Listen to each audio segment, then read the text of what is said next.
Buksan ko ni Lois.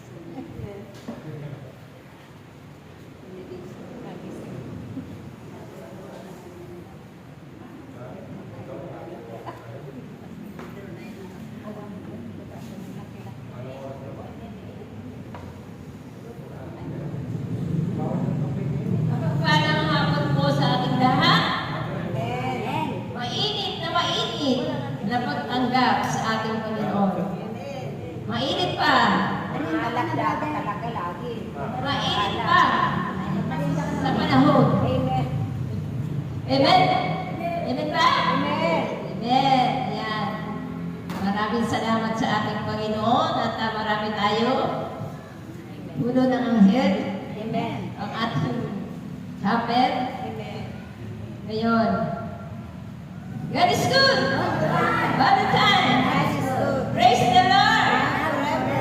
Now and forever. The will of the Father. Yes, I will. Yes, I will. The Father.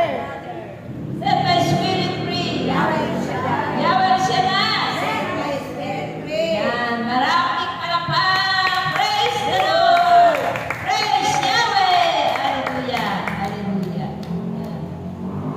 Ngayon po, linggo ito ay ang linggo ng Holy Trinity.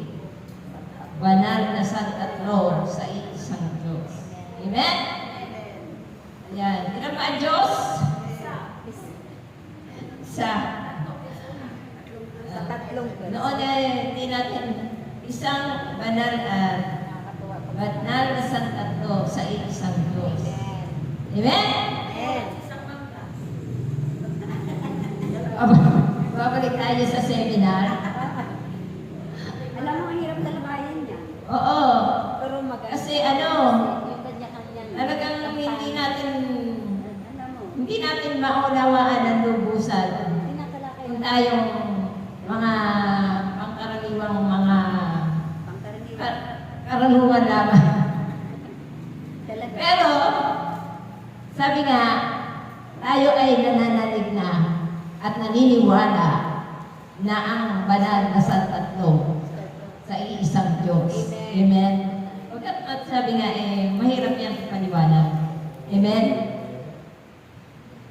Banal na Santatlo sa isang Diyos. Diyos Ama, Diyos Anak, at Diyos Espiritu Santo. Tatlo sila na may kanya-kanyang katangian. Amen? Pero, Kanya-kanyang tungkulin. ay yung kanya-kanyang katangian at may kanya-kanyang tungkulin.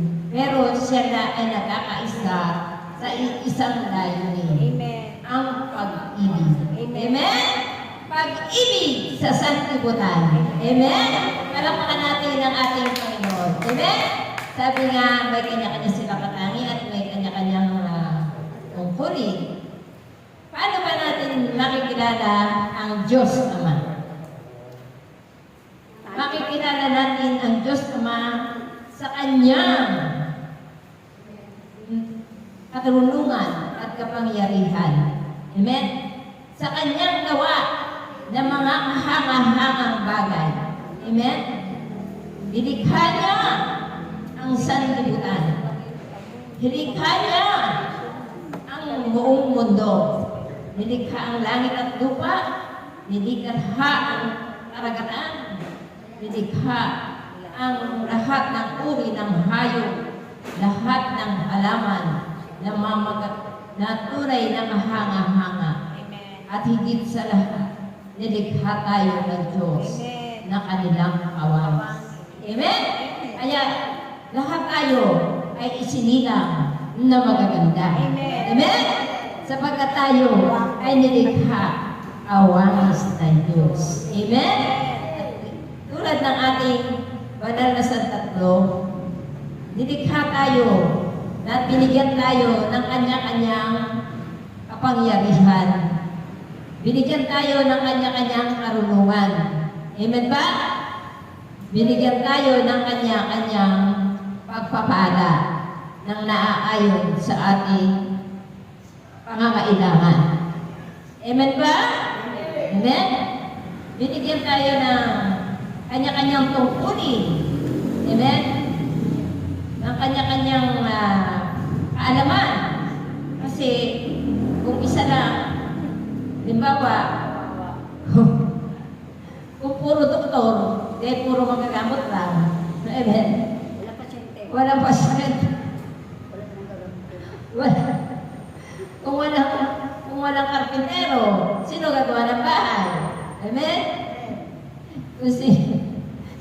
Kung walang manging isda, sino manguhuli ng isda para sa atin? Kung walang farmer, sino ang magtatanim at mag-aani para sa atin? Kaya, nilikha tayo para tayo ay bigyan ng kanya-kanyang tungkulin. Amen? Na katulad ng ating Panginoon na hindi natin mapapantayan ang kanyang karunungan at kapangyarihan. Walang makakapantay sa kanyang mga nilikhang magagawa ng bagay. Amen? Makakagawa ba tayo ng kahit sambutin na bigas? Siyempre, hindi. Pero tayo ang nagtatanim, pero ang Diyos ang nagpapatubo. Amen? Tayo ang nag-aalaga, pero ang Diyos ang nagpapatubo. Amen?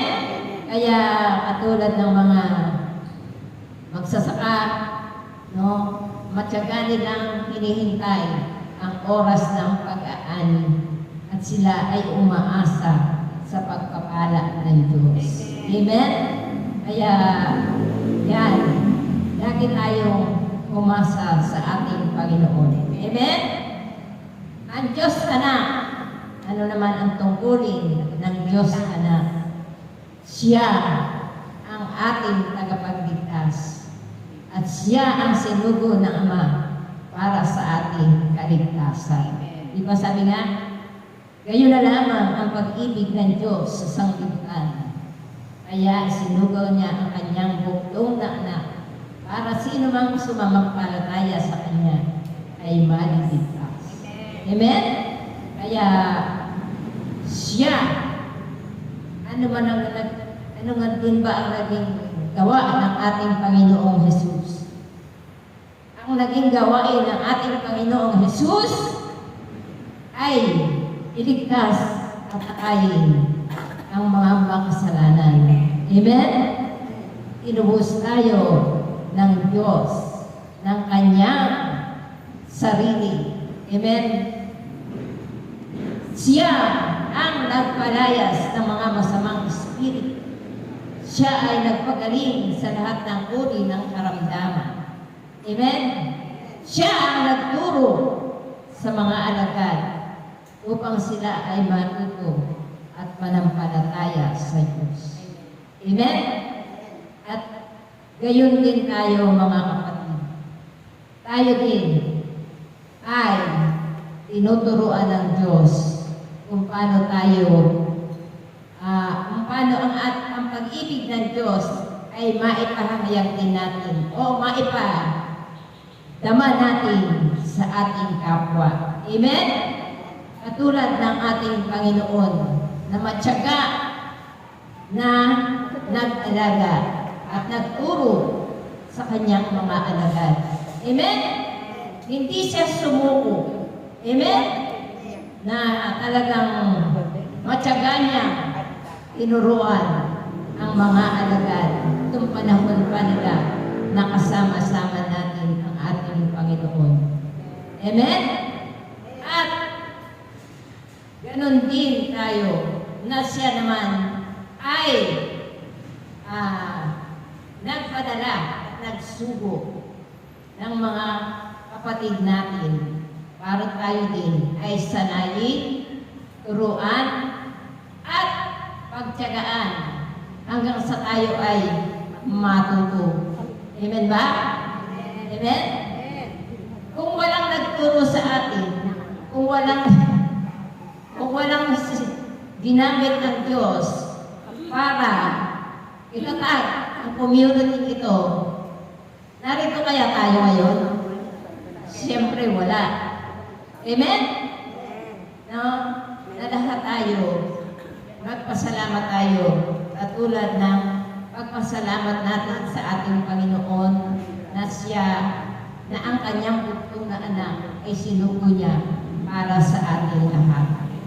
Gayon din naman, para ipagpatuloy ang gawain ng ating Panginoong Hesus, siya rin ay nagtalaga sa kapanahunan natin ngayon ng mga alagad at mga disipulo na mag-aalaga sa kanyang mga tupa. Amen? At tayo ay isa doon sa mga naturuan na. Kaya naman tayo ay narito na. Amen? Na tayo ay, kumbaga sa halaman, tayo ay itinanim at tayo ay inalagaan at tayo ngayon ay pinatutubo pang lalo at pinalalago ng ating Panginoon. Amen? Kung tayo ay patuloy na susunod sa anumang tungkulin pinagaganap sa atin ng ating Panginoon. Amen? Palakpakan natin ang ating Panginoon. Amen ba? Amen! Yan. Galit ka tayo. Sabihin nyo tayo naman. At ang tungkulin ng Banal na Espiritu Santo. Amen? Sa pamamagitan ng Banal na Espiritu Santo, tayo ay hiningahan ng Diyos para tayo ay magkaroon ng buhay. Amen? Ang tungkulin ng Banal na Espiritu Santo ay ang magpabanal. Amen ba? Kapag tayo ay nakasbasa na at nabindisyonan ng Espiritu Santo, tayo na ay patungo sa kabanalan. Amen? Ang tungkulin ng Banal na Espiritu Santo ay siyang magturo sa atin at gumabay upang sa lahat ng ating gagawin ay naaayon lamang sa kalooban ng Diyos at upang hindi tayo maligaw. Amen? Yan. Ang Banal na Espiritu Santo, kaya ano man yung dapat natin gagawin, lagi natin hihingin ang patnubay at gabay ng Banal na Espiritu Santo. Amen? Hindi. Minsan kasi tayo, humihingi tayo ng payo sa ating, minsan sa ating kapwa. Pero sabi nga, may ginagamit din ang Panginoon na lalapitan natin para tayo ay humingi ng gabay. Kung siya ay nakasihan ng Banal na Espiritu. Amen? At siya yun na ang kanyang ituturo sa atin ay tungo lamang sa kabutihan. Amen? At yun ang magtuturo sa atin ng pag-ibig sa ating kapwa. Amen? Kaya, ang pag-ibig ng Diyos, ang pag-ibig ng Banal na Santatlo, Diyos Ama, Diyos Anak, at Diyos Espiritu Santo, ay sumasa atin kung tayo ay umiibig sa ating kapwa. Amen? O paano nga ba tayo umiibig sa ating kapwa? Paano ba malalaman na iibig natin ang ating kapwa? Kung tayo ay marunong magpatawad, maging mahinahon, at kung marunong umunawa sa ating kapwa, ibig sabihin, yan ay sign na tayo ay nagmamahal. Amen? Na tayo ay katulad ng ating Panginoon na siya ay nagsakripisyo, no? Katulad din ng tayo mga magulang, tayo talaga ay nagsasakripisyo para sa ating mga mahal sa buhay. Amen? Kahit na tayo ay pagod na, kahit na tayo ay sumusuko na ang ating katawan, pero pinipilit pa rin natin na maging matatag at maging malakas para sa ating mga minamahal. Amen? No? Tunay nga na nandoon ang pagtitiis na ating ginagawa para lamang sa kapakanan at kabutihan ng ating mga minamahal. Amen ka? Amen. Ayan. Hallelujah, hallelujah.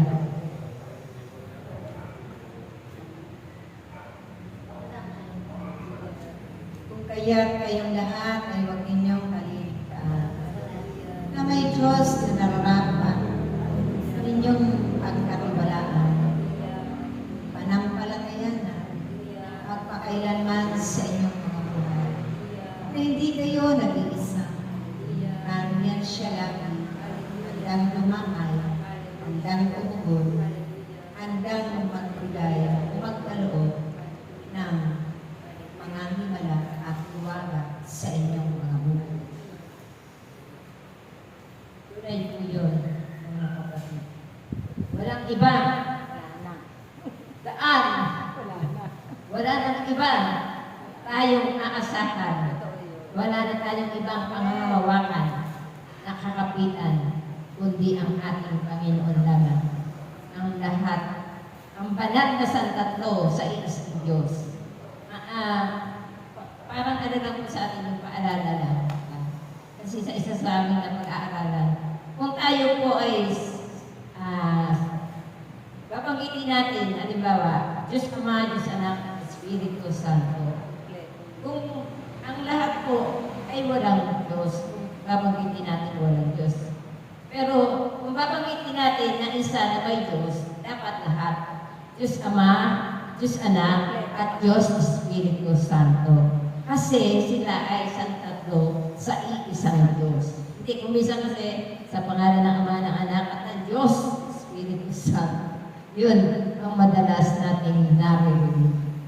Kailangan po lahat. Kung lalagyan natin ng Diyos kung isa, lagyan natin lahat. Amen? Sapagat sila ay Holy Trinity. Tatlong persona sa iisang Diyos. Diyos Ama, Diyos Anak, at Diyos Espiritu Santo. Yun lamang po. Maraming salamat po sa ating